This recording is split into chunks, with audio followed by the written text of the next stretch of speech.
Ron, you're very welcome to the ScaleX Insider podcast. I'm really delighted to have you on the show today. Thanks, Brendan. I appreciate you having me. Ron, we were chatting off air and we're very much aligned in terms of our own purpose and vision. Our vision is to inspire, connect, and enable millions of ambitious leaders of SMEs, small, medium-sized enterprises, to scale with purpose. So I open up the show with this question to all of our guests. What does scaling with purpose mean to you, Ron? Yeah, I think when you think of purpose, I think with intent, right? And so to me, scaling with purpose means two things. I think it means intent.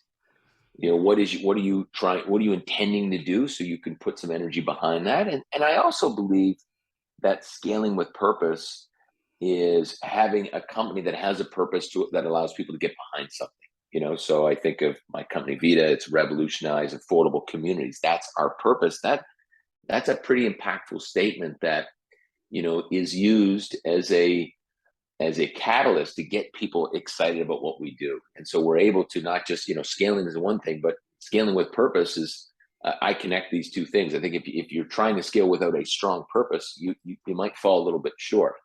I think having an incredibly powerful purpose is important, because it's also a filter. People don't look at that as a filter, but it is. And what I mean by that is, if I'm interviewing a potential staff member, Brennan, and I say, hey, look, Vita, my company, my real estate company, our purpose is revolutionize affordable communities. And you don't get excited about that. You're not, you're not lighting up. This is not the home for you. So it actually is used as a filter. Other people will say, oh my goodness, like I'm so connected, or tell me more. I was curious about that.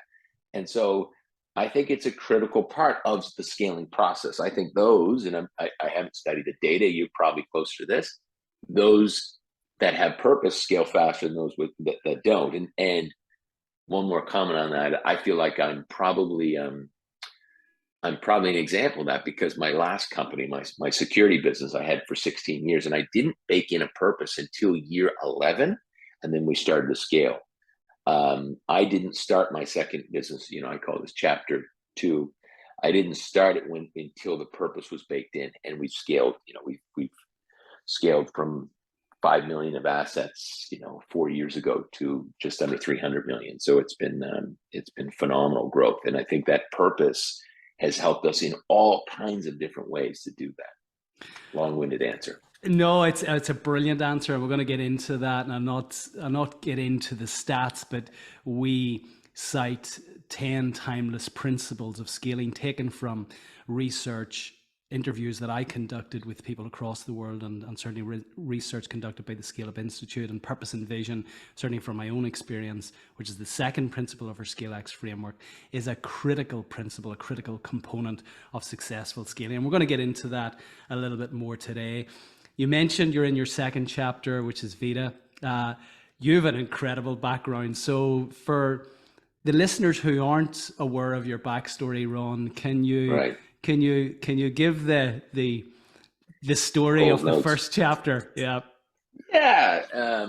So I grew up in Halifax, Nova Scotia, which is kind of it's Dublin's baby cousin, actually, right? Cousin. So I grew up here, single mother. My father was from Florida and lived in Florida, and so I didn't meet him until I was 21. And so just kind of a scrappy, questionable background. I got in lots of trouble growing up, and I was boxing, training Brazilian Jiu-Jitsu, and so back then I thought I could be a great bodyguard. I could be a good bodyguard, but of course you don't know what you don't know. There's no real career for bodyguards here in Halifax, Nova Scotia. That was certainly the case 20 years ago. There was zero. So I was working at nightclubs at the time, just as myself. So Ron Lovett, I would go and clean up a bar, basically ask my friends to not come anymore. And yeah, that was kind of my skill set. And I would just show up with a crappy, rusty metal detector and do my thing. And then I spent some time in Colombia. I was backpacking. And when I came back, I thought, I was reading a book, and I think it's called, it's not One Hell of a Ride, Stop the Ride, It's Time to Get Off, or something. It's David Courtney, who was a gangster from England. I don't know if you know that name. And he would rent his friends out to nightclub security companies. So he didn't have the company, but they would call and say, we need 10, you know, 10 strapping young guys. And he would say, okay, I've got 10, but I want $2 an hour for when they work. He was doing that, but he wasn't the company. He was making a margin. I thought, well, I could just be the nightclub security company. I'll just hire them and contract them out to nightclubs. And that's where I started. So that's when things started. And then, things progressed from there without any strategy, without any systems or process or foundation of business on any, on any piece of the business. It was just, yes, yes, yes, we'll do it. We can do everything. Yes, we can do this. Yes, we can do that. A lot of companies get caught doing that, and you're just trying to keep the lights on. And so you feel the pressure to say yes to lots. That, in hindsight, hurt us in the end. We had zero strategy. We were very broad with our approach. So many different types of customers, and so servicing one customer was very different than serving another. You build some systems around a customer. It wouldn't work for a second customer. So anyways, that essentially caused some heartburn. Lost a lot of money, and I think it was around 2000. I don't know, 13, 14. I lost $1 million. I was a sole shareholder, and then over a big glass of red wine, when I was thinking of just shutting the company down, the question was, what if I had to restart the industry from scratch? And I love that question. It was just, unfortunately, as leaders, we ask significant and strong questions when we're in trouble. I've really learned from that mistake, or tried to. And but at that time, the question was powerful, because the two things that came out of that, Brendan, were, could I create a new model with no mid-level management versus the command and control of the private security industry, where I'm your boss and you're the boss's boss, and you do what you do what you're told because we pay you, and we are the commanding officer. So it's very military driven. And the second piece was, could we create culture, the Southwest Airlines culture, the Starbucks culture? And I became obsessive about those two things, and luckily was able to turn the company around and scale quickly. We grew 30% year over year for a few years, and then I sold to a company called Allied Universal 2 years later for a 24 times multiple. And we weren't a tech company; we were just a security and services business. So that was great. That was kind of the exit. And then at the time, I had always been dabbling in real estate. Affordable housing was a global crisis. It has been a global crisis in a lot of countries. And so as I was exiting, I owned a 12-unit apartment building. And I'd always owned some sixes and duplexes, triplexes. That would be like a 2 and 3 unit. And I was going in with my kind of rough and tough, Ron Lovett, let me go clean this place up. It was a very challenging building. Most people from Ireland wouldn't even go there. And so anyway, but I thought, why don't we take a page out of our own book? What if we had to restart this affordable sector of the market, the affordable sector of the market? What if you had to go back to the drawing board, start from scratch? And from that, a few things came out of it. It was safety, security, cleanliness, opportunity, and community. That became the baseline for what if we could implement. Those were the 4 challenges, right, in the industry. So what if we could implement and build a business based on those 4 pillars, and then create a brand that the industry had not seen? So that's where I started with Vida, which is the Spanish word for life, lifetime. And been doing this for about 3.5 years. We started with a 12-unit apartment building, which we paid about $100,000 for. That was about 5 years ago.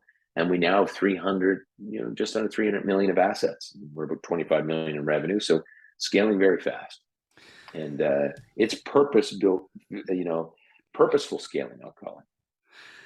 Congratulations. That's a phenomenal story. And through my research, I've found your story fascinating, to turn around the business in 2 to 3 years.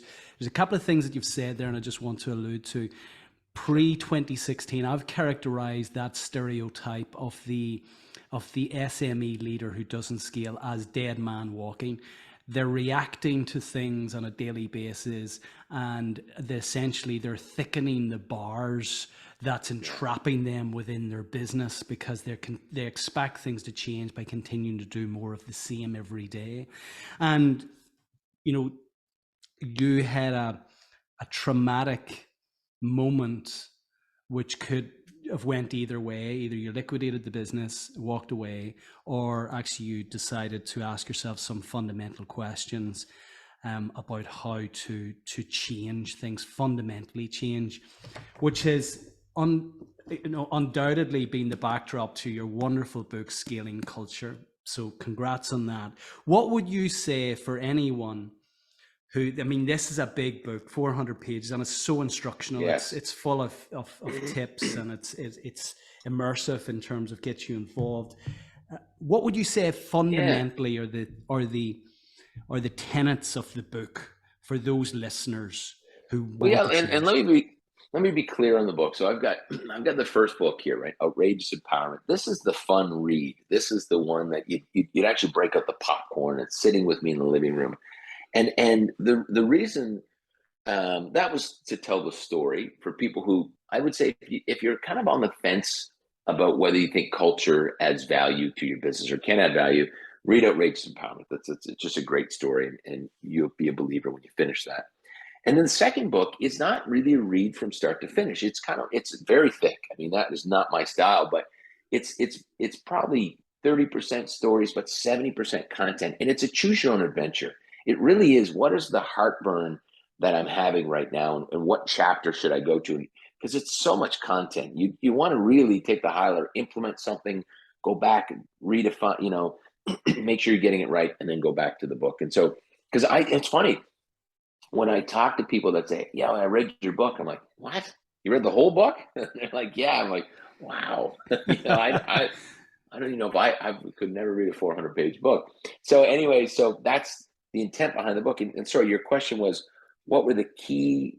Ask me the question again. Sorry. Well, let's dive into the book. I mean, you open up the book and you define what culture means. And for the listeners, can you define the difference between culture, values, and behaviors?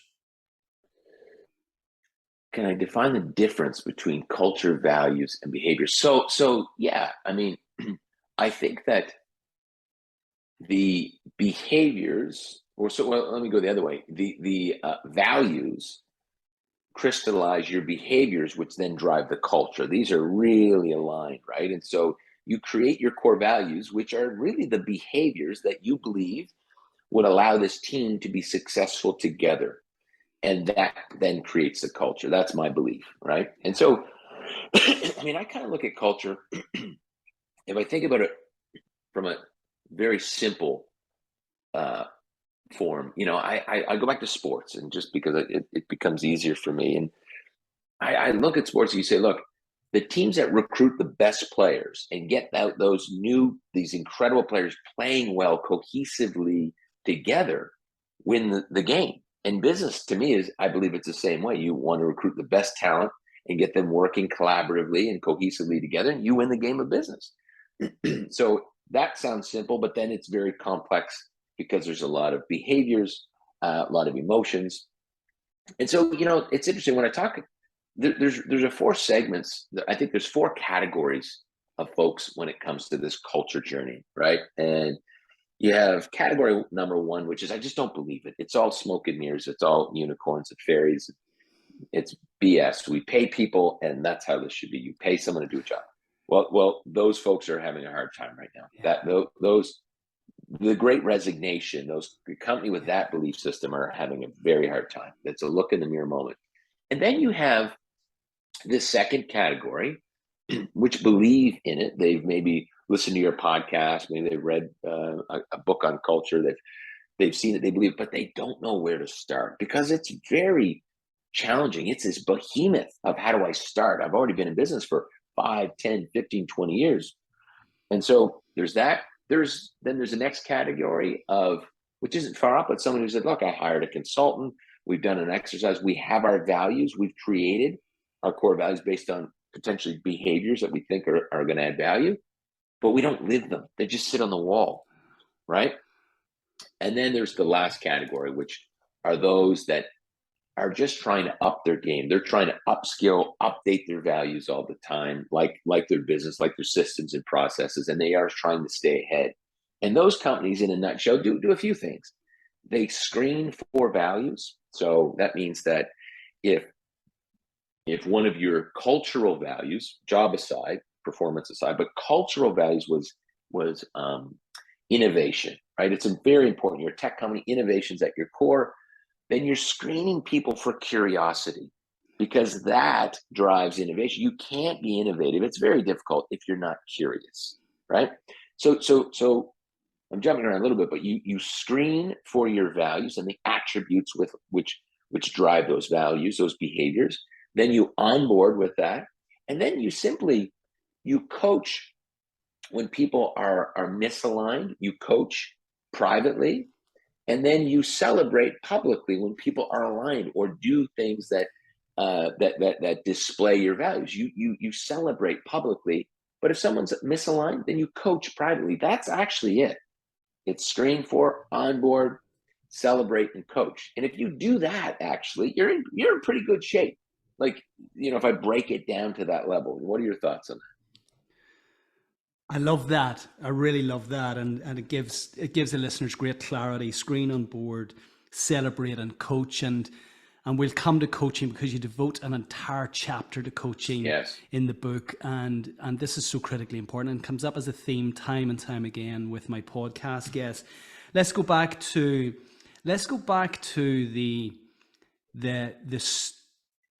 the point that you made about, I think, the second or third category of those who have the different types of cultures, and you talked about those who have values on a wall but don't live them. We talk about, live your values, don't laminate them.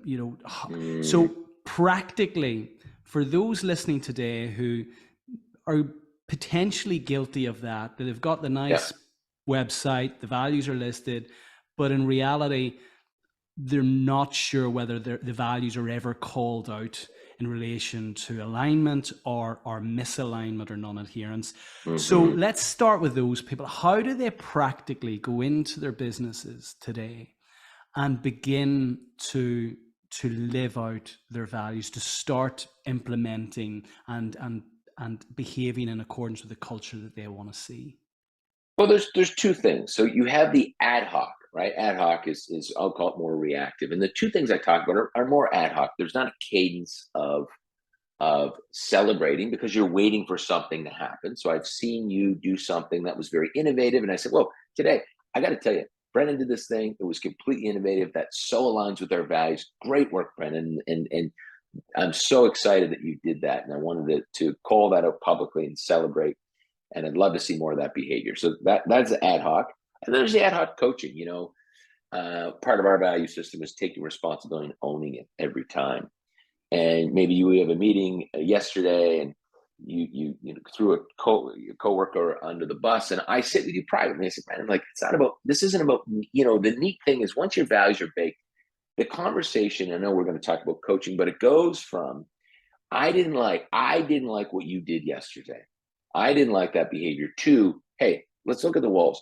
Let's look at our values on the wall. This behavior is just not accepted here. So I'm using the values as a coaching tool. It's no longer me versus you, but I'm also doing that as an ad hoc basis because you did something yesterday. So then the other thing is, what is the cadence of items, So one, onboarding is critical. You do need to not just talk about the values. You need to share stories of when your values are lived and when they're not lived. What are some times when they went wrong? That's very important from onboarding.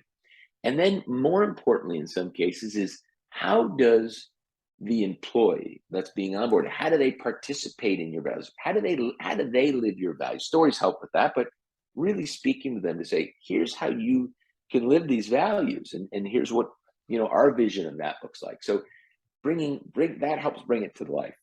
And then there's lots you can do. So for instance, lots who are listening, I'm sure, might do a daily huddle or a weekly huddle. Well, on we do a daily huddle, but on Fridays we do two things. We talk about your high for the week, but we do kind of a culture call out where you point out one of your coworkers on that huddle, and you'll talk to them and you'll appreciate something they've done that aligns with our values. So we do this as a group, and it's interesting. We have a newer COO, a guy named Martin Laycock, great leader who we brought onto the business. And we were in an interview probably, I don't know, 60 days after he'd been with the company. And he was talking to this potential employee. And he said, look, one of my favorite things about this company is on Fridays when we do these value callouts and these appreciation, these calls of appreciation to our team. I mean, that builds a cadence of baking in the values, right?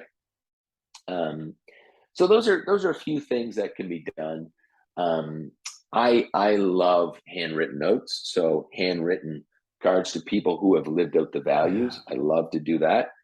And ensuring that we tie back to the values. So those are like 4 things that we do, and we do some smaller things, but those are probably a few things. The coaching and celebrating, those are ad hoc, and then there's a cadence. So once a quarter, I'll certainly try to write some notes to individuals within the company, and every Friday we have a culture call out on that huddle. That's our key cadence of every Friday it gets done, and it's a pretty impactful thing, right? Yeah, I love this, and I haven't heard it termed culture call out, but this is something we did certainly in our previous business, what I termed Good News Friday, and the origin of that was that always on a Friday I would have sought out a conversation before I kind of closed the laptop for the week and sought out 1 or 2 people that I knew were going to deliver good news, not in a here's what you want to hear, but their energy was really positive.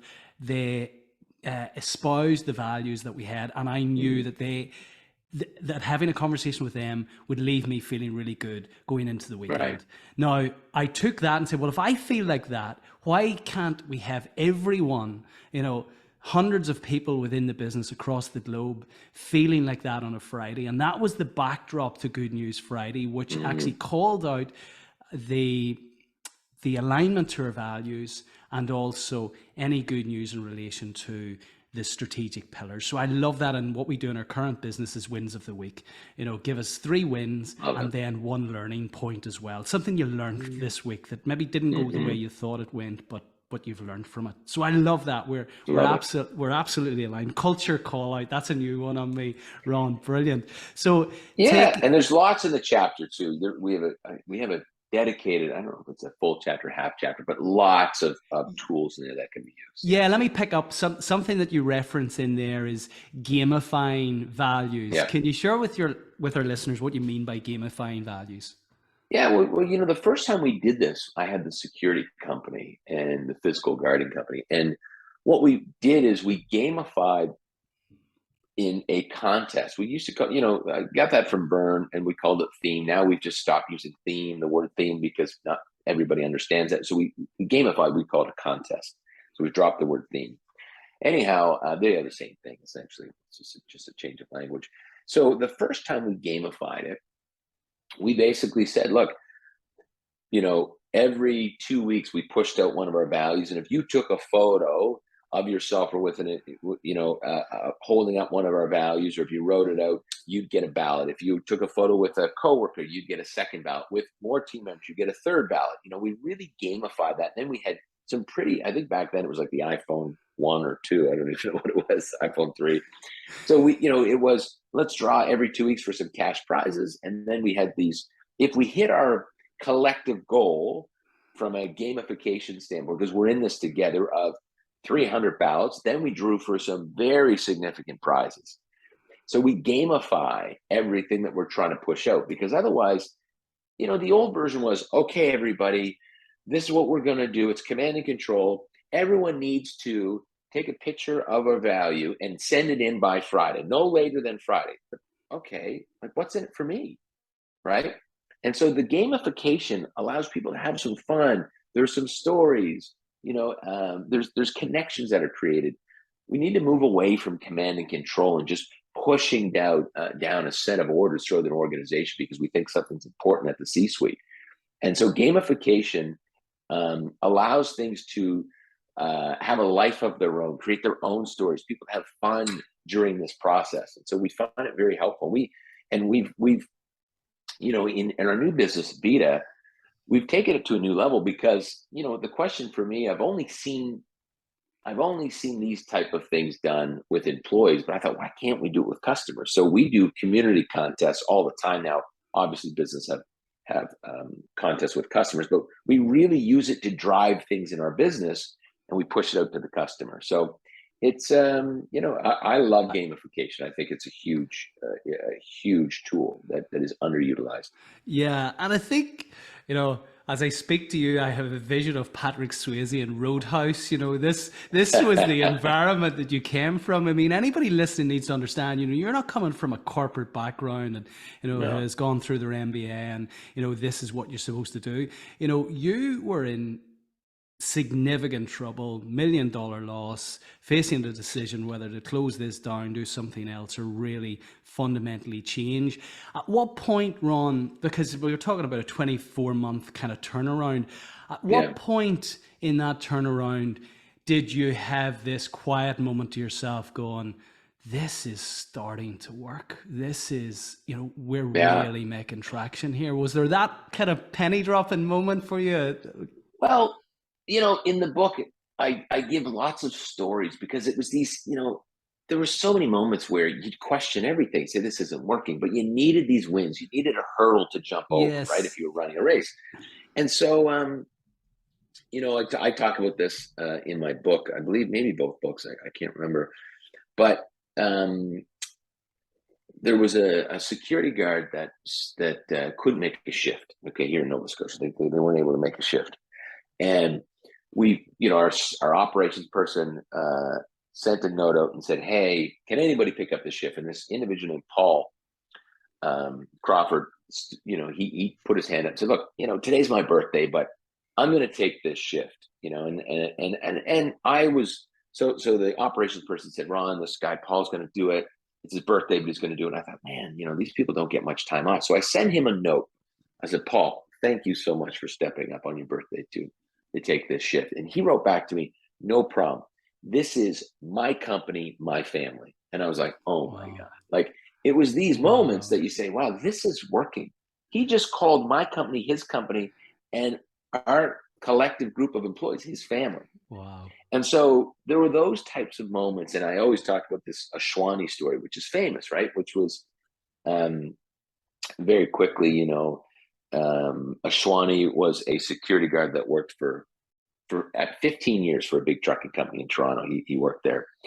And we won the contract. So the security manager says, "Look, would you talk to Ashwani? He's very nervous. You're non-unionized, small Halifax company. He's worked for G4S and Garda, multi-billion-dollar companies. And so he's quite nervous." So I call him up.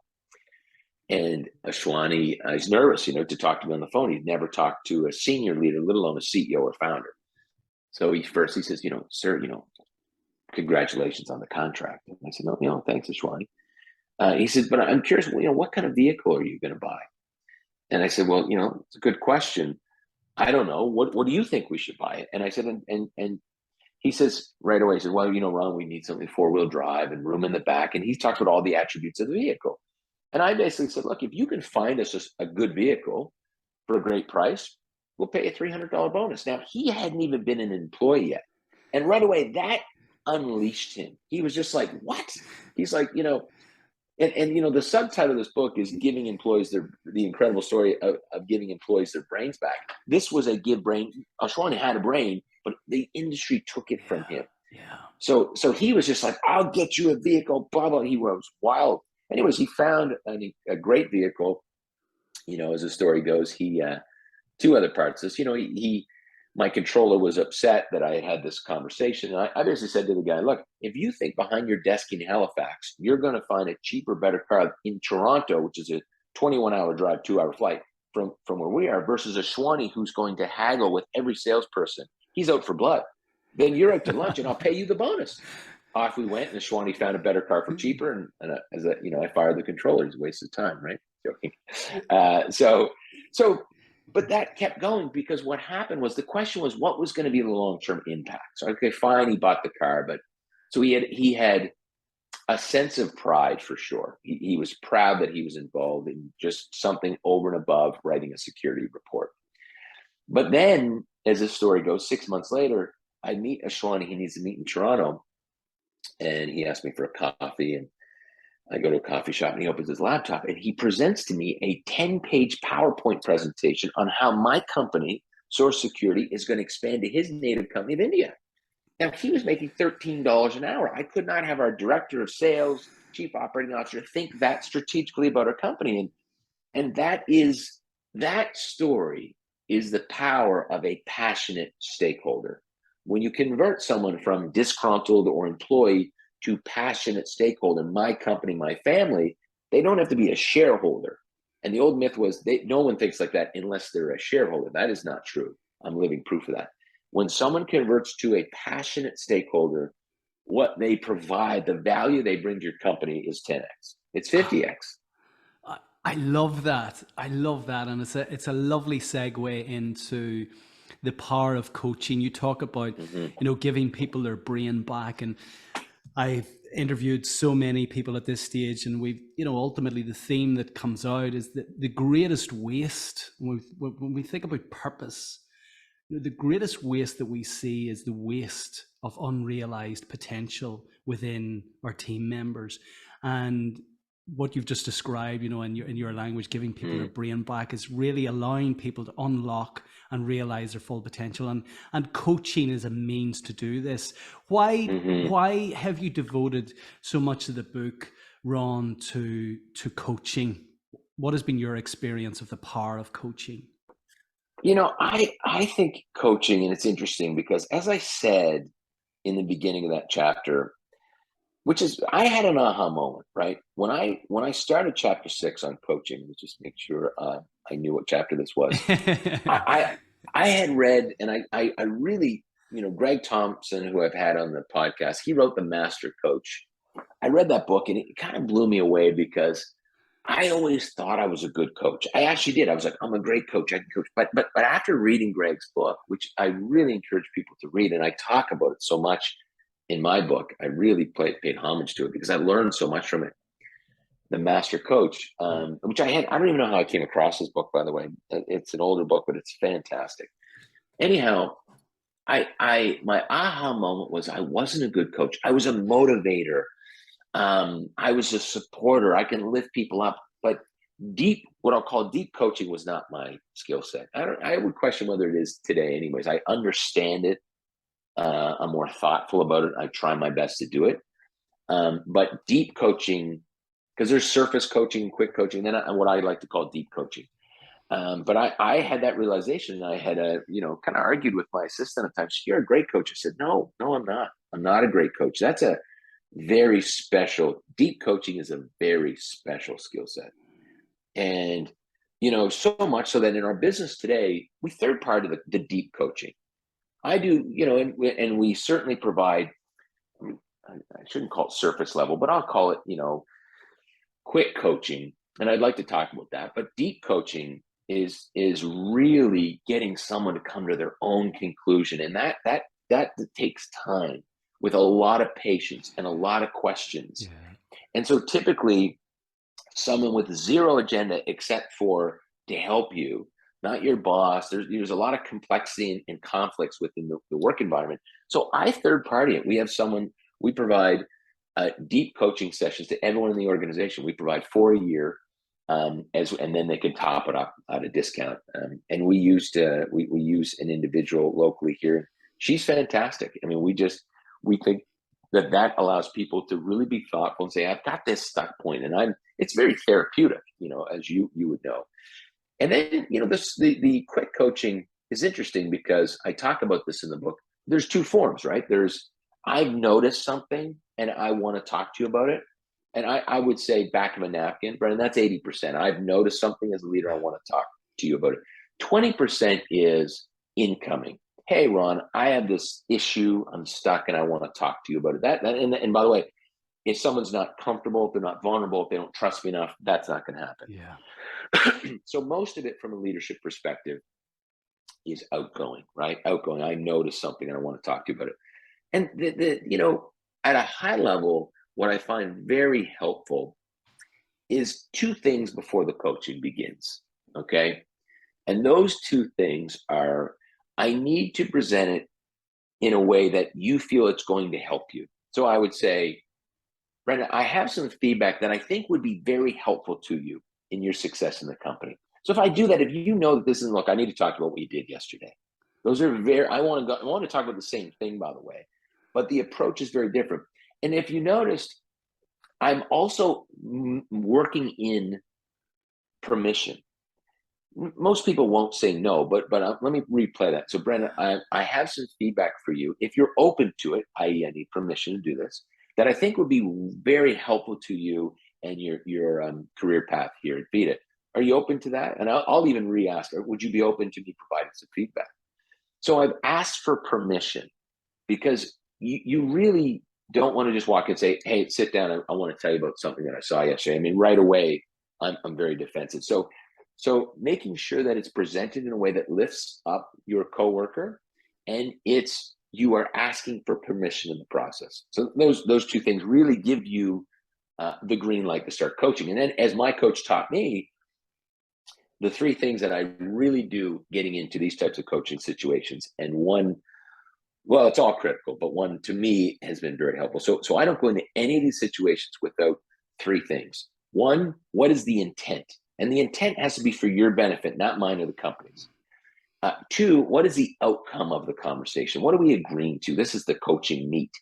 But third, and most importantly, which my coach explained to me, was what is the experience that what is the experience I want you to have? So for instance, before I was going to talk to you, let's just say, Brenda, you're my direct report and your sales targets aren't being met. Okay. I'm going to take a minute and say, my intent is to have a conversation with you and provide you guidance and lift you up in a way that makes you very successful here.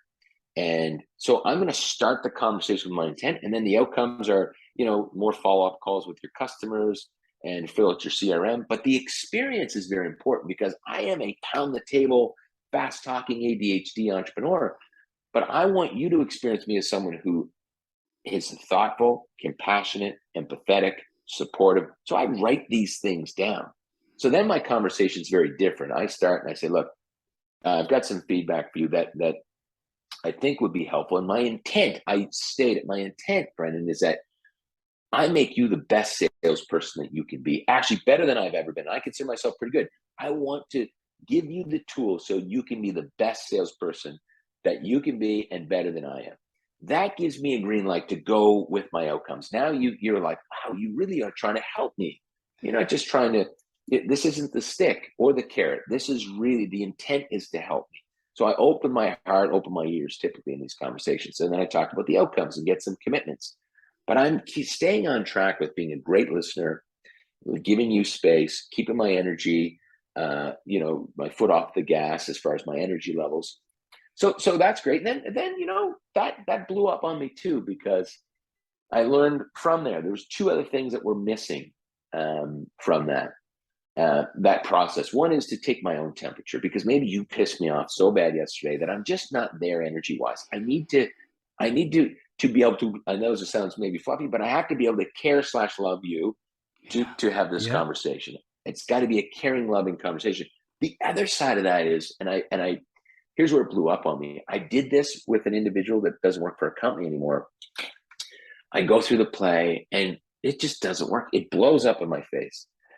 And upon reflection, what happened was she had 3 kids at home. I think it was 4, I can't remember. They had not slept, like she hadn't slept in 3 days. This was just the bed. Her brain was completely in an emotional state.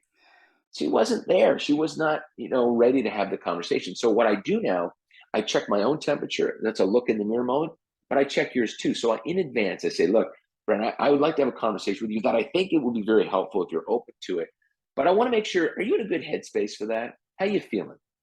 Did you get sleep last night? How you doing? Do you feel overwhelmed? Because this may not be a good time for you, by the way, and I want to be respectful about that. So I check the temperature pre-advance of the conversation. So these things I do, and I try to follow that work quite well. I love that. That's really, really powerful. And I have to say, in your book, you also, give the readers language around those coaching conversations as you've described. And I love that, checking the temperature. I would say, check your state. What is your current state? And those are great. Those are great I talk about things that make good sense to check in. You know, how was your sleep in terms of the acronym Yeah. SENSE? How was your sleep? What's your exercise regime been for the last, you know, the last couple of days, the last week? If you're somebody who gets, and I'd say everyone gets positive endorphins from their exercise, you know, how's your eating been with a salesperson? If they've been traveling on the road, maybe they've been eating on the Yeah. hoof, maybe, you know, they're a little bit lethargic, or, you know, they haven't been eating as they should be. Hydration, you know, making sure simple things, water is available, all of that good stuff. You know, self-care, have they been looking after themselves? Have they been traveling a lot lately? And then, you know, what's their enduring growth mindset like at the moment? Maybe they're going through some things where they're feeling quite limited. So those are the things, kind Well, of I the was just going sense to check. say, the one thing that I'd add to that, I thought you're going there, is, how's things at home? Yeah. Like, because this is important too. The one thing that I think as leaders that has changed over the pandemic, certainly has been highlighted, is it's time to worry about the entire individual. That, it used to be, Yeah. look, Brendan, I pay you, and so what happens with you and your wife and your family, your kids, or your partner, I don't care. It's not my Yeah. business. Yeah. It better be my business now, because maybe you need help, Yeah. and maybe I can help you and your family. Maybe your son needs a therapist, and I've got a Yeah. great contact for that. So we need to start caring about that whole individual, which all of those questions are. But there is this: what's going on at home? Everything cool at home? It's a very important question. Yeah, yeah, it's a great point. And again, I interviewed wonderful CEO a couple of seasons ago, a guy Norman Crowley, who's built a couple of billion-dollar businesses. Guy from Cork in Ireland, and you know, he's on his second chapter, a very different chapter from the first, having learned lots of lessons both at a Mm, personal level and at a business level. And he makes available to his leadership team a coach. They have a coach on right. retainer 24/7, and any of the executive leadership team can call upon him. And the rationale for that is, I want my team to present with the highest level of energy, with a level of attentiveness and focus that ultimately optimizes their performance whilst they're here at any time. It just makes sense to have a coach to help them do that. Look, I agree. And the other thing that as I look in the mirror and looked in the mirror on coaching, is it's very challenging. I find it. This is why I said I'm not a great coach. For deep coaching, it's very challenging for me because I'm an ADHD problem solver. So to get Yeah. in my own way on that is hard enough already. But the other thing is, it's hard for me not to have my own judgments or bias here, right? The external coach is just listening. They have nothing. They're not working a project with whoever they're coaching. They have nothing to do with this organization. It's very objective. It's all about helping the person. It's Yeah. 100% the intent. There's hidden agendas when we're coaching internally. And so you just want to be cautious with that, right? I think.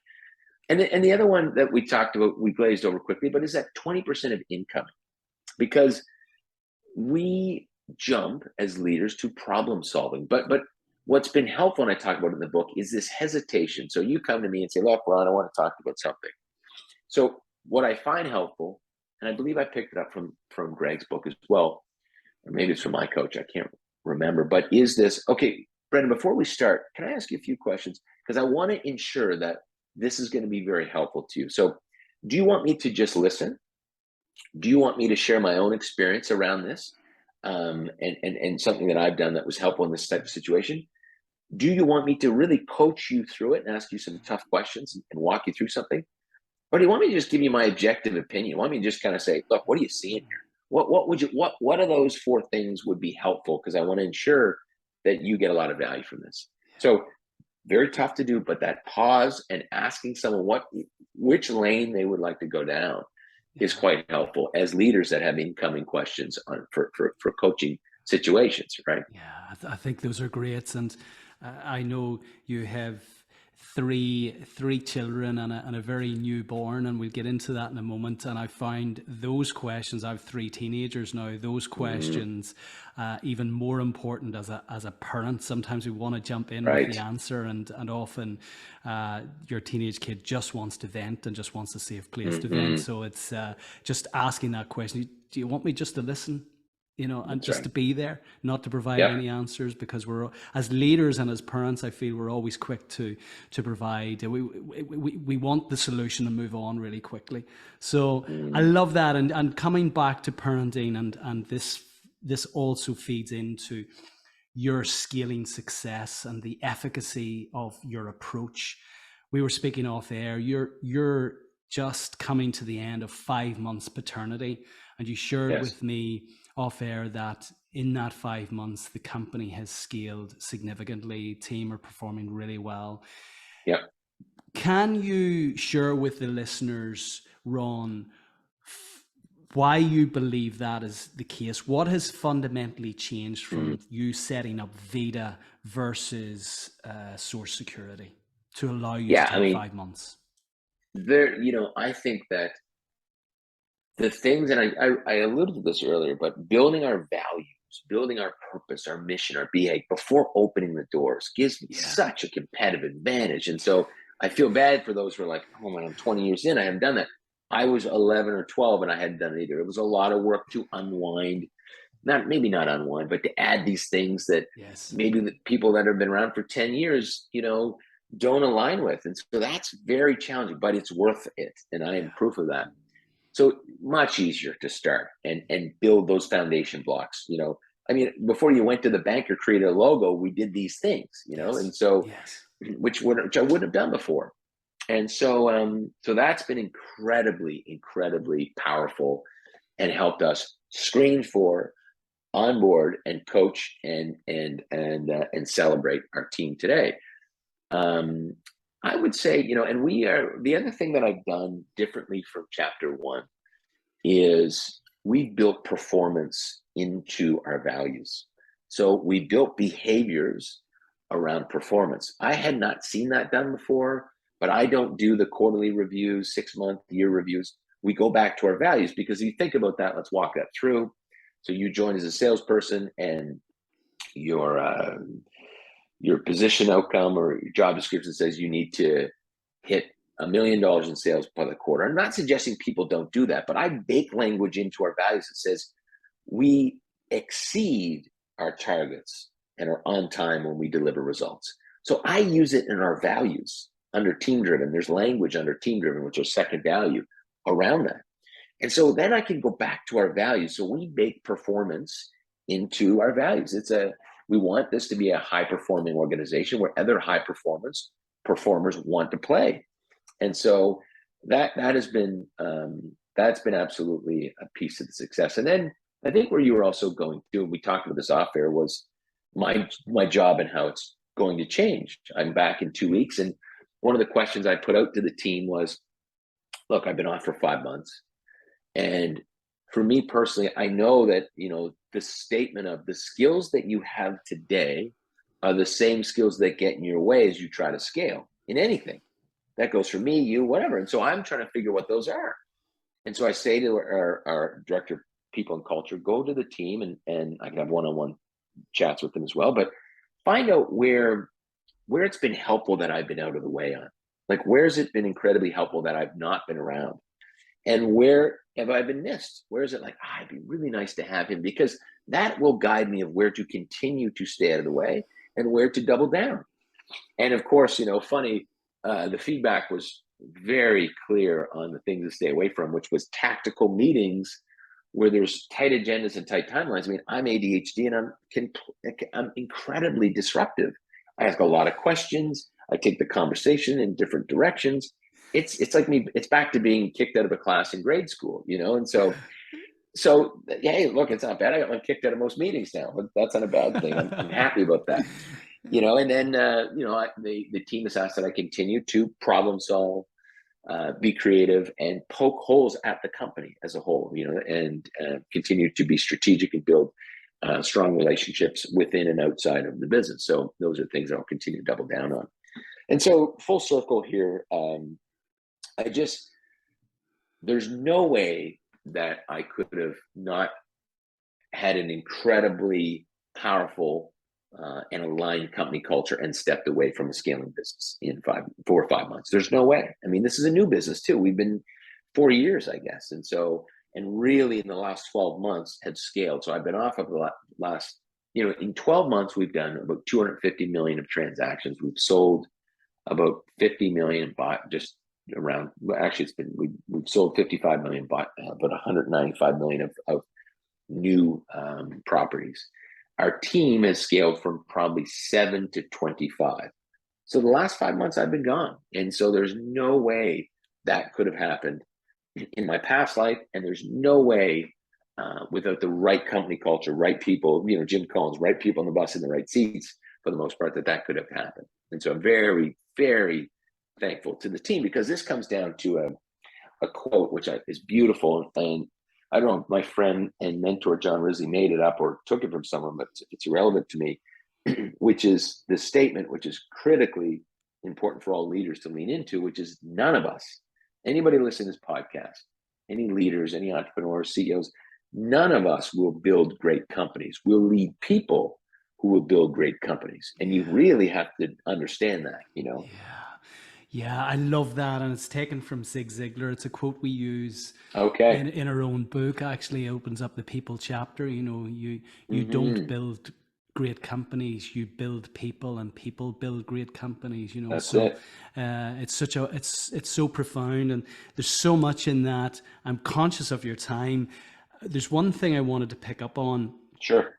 because it's so critically important. You say performance is baked into your values, but just coming back to the cadence of the conversation, let's say go back to that salesperson again who has the $1 million a quarter or $1 million a month target, let's say, and look, they're 3 months in and they're not hitting the target. When do you choose to have the conversation? What's the cadence of those conversations? Are those regular check-ins, or is it, can you give some insight into that? Yeah. So, I really believe that you build systems to manage people, not people to manage people. And so what that looks like is, in our world, the salesperson would have an understanding of the goal, target, the KPI for the role. And then through quarterly planning, they may have a project. Okay. They have to redo the CRM. Okay. But they still have this monthly $1 million target. Collectively, we get together and we do scorecard checking. So it's a weekly call where you check in on everyone's scorecard and metrics, which drive into, so you have kind of quarterly or position outcomes, which we use, which will have their targets. And then we have quarterly planning sessions. And then we have weekly check-ins, we call a scorecard check-in. Because what I always found is that check-in was a lot of human being time. And so the way we did that in the past, I would check in with you every week, every month. How you doing? Well, I haven't hit my sales, The scorecard technique is quite different. You check in with the team. This is in an open forum every week where you present how you're doing and what you're going to do to adjust. Now, we don't dive deep into it. You might say, look, I need some help, and a manager will help you, or coworker will help you. But when the system manages, one, it does create a little more pressure. I'm in an open forum saying I'm on or off my target. So the system, if it does its work properly, people lean in, do very well publicly in the system, in the scorecard, or they opt out. You don't need to actually, people that are like, wow, the pressure's too much. I don't like this format, or I'm misaligned. I'm out. They opt out. And, I had this conversation with our COO again when he joined. He said, I asked him, how do you manage people today? So, I have one-on-ones every week. And I said, look, I don't think that's scalable, because that's, 7, then you'll be 10, then you're 12. And they say you can only manage 7. But, if you're just managing the system, you can manage 40 people that all plug into a system. And so we don't do weekly one-on-one check-ins. And I know that there's, the thesis on weekly coaching, but I also don't agree with that. And a mentor and advisor of mine, Holly Delaney, she also, I said, how come, because I was into this weekly coaching thing. And she said, but I think it's BS, because everybody wants something different. How I want to be coached is different than how you want to be coached. So she was at Zappos, and she said, what we do is we ask people, how do you want to be coached? Someone say, I'd like you for the first 3 months to check in with me weekly. And then after that, I just want to know that I can call you if I have something. Some will say, I really want to sit down quarterly. Others will say, look, I just want to I don't want any of this. If I'm doing my job, stay out of my way and I'll call you if I need you, you know? And I think we need to adapt to people. It's not a one size fits all. Excuse me. So yeah, sorry, I'm running around a little bit here, but Yeah, no, essentially the system should run it. Yeah, and we're absolutely aligned on that. You know, you talked about the values, the vision, the purpose, the BHAG you referred to, the Big Hurry Audacious Goal, back to Jim Collins again. You know, the right people on the bus. We talk about the right jockeys and the right horses running the right race. You know, make sure you have the right jockeys recruited who are aligned to your culture and values. On the right horse, so that they're actually in the right role. And often I found we had somebody who espoused our values, but they were just in the wrong role and they were drowning. And once we found the right role for them so they could play to their unique ability, it was just transformational. Running the right race as you're growing, certainly scaling beyond your borders and getting into different geographies and different markets, that, you know, you want to make sure that if somebody doesn't speak German and they're not willing to speak German, well, then don't put them in the German market, put them in an English speaking market, give them a great chance of success. So, you know, we're very aligned. We take the 10 years, you know, the moonshot, as we call it, down into the 3 years, the vivid vision, leaning on Cameron Hurl's material, to 1 year, carving out 4 or 5 strategic pillars, breaking that down then into 90-day OKRs, leaning on John Doerr's, Andy Grove's actually concept, but John Doerr has socialized it. And that, and certainly during my tenure over the last 17 years, 12 years as CEO of a scaling business, prior to my current, you know, what I'm passionate about now, I've found there's so much alignment in what you're saying, Ron. So it's really great to hear that. And this is especially, again, I come back to it, and you know, I want the listeners to take away from this. Ron isn't somebody who's been through the MBA course. He's lived it. This is about, you know, what works versus what doesn't. You don't need it, my friend. You have a real life MBA. Ron, to wrap up, I always pose this question to all of our guests. And I mean, you've had such a rich life, and you're such a young guy. I mean, there's lots of chapters left. Can you leave our audience with 3 timeless takeaways? Yeah. So one, I think, so I don't know if these are timeless. These are just top of mind. One, I think one of the most important questions, and I keep talking about this, that leaders should be asking their teams is a reverse NPS question, I guess, which is, if you really want to know, because you know, this great resignation's happening, but I think it's a look in the mirror moment, because it's not happening to me. It's not happening to me, and I'm in an old industry, and so I call a little bit of BS. And people hate when I say that, but if you really want to find out what's going on, then if you have the courage as a leader or entrepreneur, I'd encourage you to ask the question to, maybe you do this anonymously, but you ask the question to all your staff, knowing what you know about this position, this company, and your position today, would you be excited to reapply for the role? And I encourage you to do that. And if you don't, then you probably know the answer to that question from some people. So that's one piece. 2, because I think this is timely, a lot of talk about coming back to the office, a lot of talk. We were hybrid before the pandemic, so we didn't really miss a beat, but what we found is that people really just didn't come around. There was no water cooler talk, and water cooler talk is actually important. There's some alignment that happens there before meetings, after meetings, which don't happen on Zoom too much. It just doesn't happen. And so a few things that I think are important is, because I see people like, come back to the office, come back, or, you know, now there's a new Google ad, you know, the president of Google said there'll be blood shed on the streets. But what I think people are missing on that narrative is, we're back to change management. I have new behaviors now. I like being at home. I'm going to be in my sweatsuits and blah, blah, blah. So then the question is, how do you change my behavior, and what's in it for me? Back to change management, traditional change management. And I think there's a few key points. We are seeing people burn out because the gray area of no downtime to and from the office to decompress.